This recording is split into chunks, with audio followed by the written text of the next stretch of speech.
So hello dear student, কেমন আছো? I hope প্রত্যেকে শুধু ভালো নয়, ভীষণ ভালো আছো। কোশ্চেনটা কি আছে দেখো, যদি x sine theta, x into sine theta equal to 2y cos theta হয়, এবং এটা ছাড়া একটা কি দিয়েছে, 2x sec theta minus y cosec theta equal to 3 হয়, তাহলে x square plus 4y square কত সেটা আমাকে বলতে হবে। তাহলে চলো শুরু করে দিই। আচ্ছা, এখানে দেখো এক্স যেমন আছে তেমন থাকলো। হ্যাঁ, এই সাইন থিটার বদলে এটা আমি ইন্টু 1/কসেক থিটা লিখতে পারি। হ্যাঁ লিখতে পারি, কোনো অসুবিধা নেই। বেশ, ইকুয়াল টু 2 আছে ওয়াই। আচ্ছা, এখানে যে কস থিটাটা রয়েছে, এই কস থিটার বদলে আমি 1/সেক থিটা লিখতে পারি। হ্যাঁ লিখতে পারি, কোনো অসুবিধা নেই। এবার সমানে এদিক সেদিক যদি করি তাহলে কি পাবো, সেক থিটার সঙ্গে এক্সটা যদি গুণ, এটা ভাগ আছে, অপোজিট সাইডে গেলে গুণ, তাহলে এক্স এর সঙ্গে সেক থিটা গুণ হয়ে গেল। আর এই যে কসেক থিটা এখানেও ভাগ আছে, অপোজিট সাইডে গেলে গুণ হয়ে যাবে, তাহলে 2y ইন্টু কসেক থিটা। বলো এই জায়গাটা কি বোঝাতে পারলাম? আই হোপ প্রত্যেকে এই জায়গাটা বুঝতে পেরেছো। চলো এরপর একটা কাজ করি। এরপর দেখো এখানে দেখো 2x into sec theta, x into sec theta মানে 2y কসেক থিটা।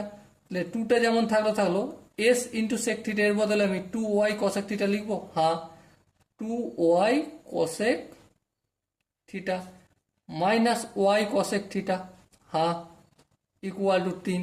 বেশ, 2 দুগুণে কত 4 হয়, 4 4y কসেক থিটা থেকে যদি একটা y কসেক থিটা বিয়োগ করি তাহলে কি হয়, 3y cosec theta equal to 3, তাই তো? হ্যাঁ, তাহলে এবার দেখো কসেক থিটাটা আমি আর কোসেক রাখবো না, কি করবো, এটা 1/সাইন থিটা করতে পারি।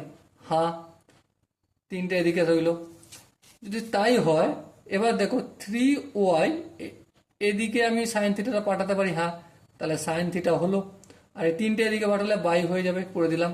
তাহলে y equal to sine theta মান পেলাম। বলো এই জায়গাটায় কি কারো অসুবিধা রয়েছে?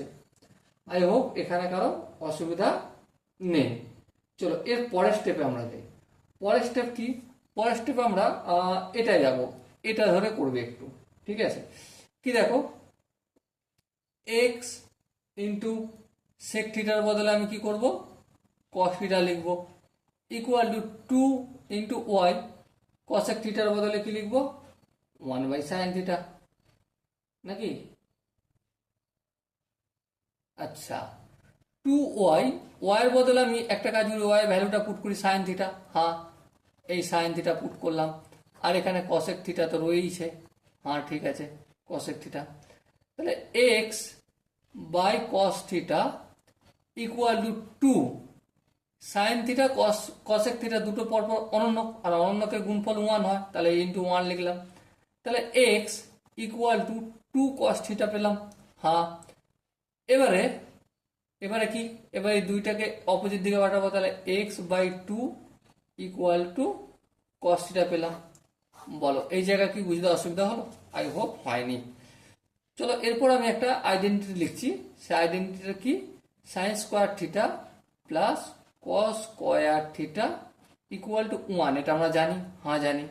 এবার দেখো সাইন স্কোয়ার থিটার মান কত, ওয়াই, ওয়াই স্কোয়ার হয়ে যাবে, লিখে দিলাম, প্লাস কস স্কোয়ার থিটা, কসের মান কত, x/2, তাহলে এক্স স্কোয়ার বাই 2 স্কোয়ার মানে 4 ইকুয়াল টু 1 হলো। বেশ, এবার দেখো ওয়াই নিচে কিছু মানে 1 আছে, সো আমাদের এরপর কাজ কি, ভগ্নাংশের যোগ বিয়োগ করা। 4y এর সঙ্গে গুণ হয়ে যাবে, 4y স্কোয়ার প্লাস 4 ভাগ হলো 1, 1কে এক্স স্কোয়ার দিয়ে গুণ করলে এক্স স্কোয়ার ইকুয়াল টু 1।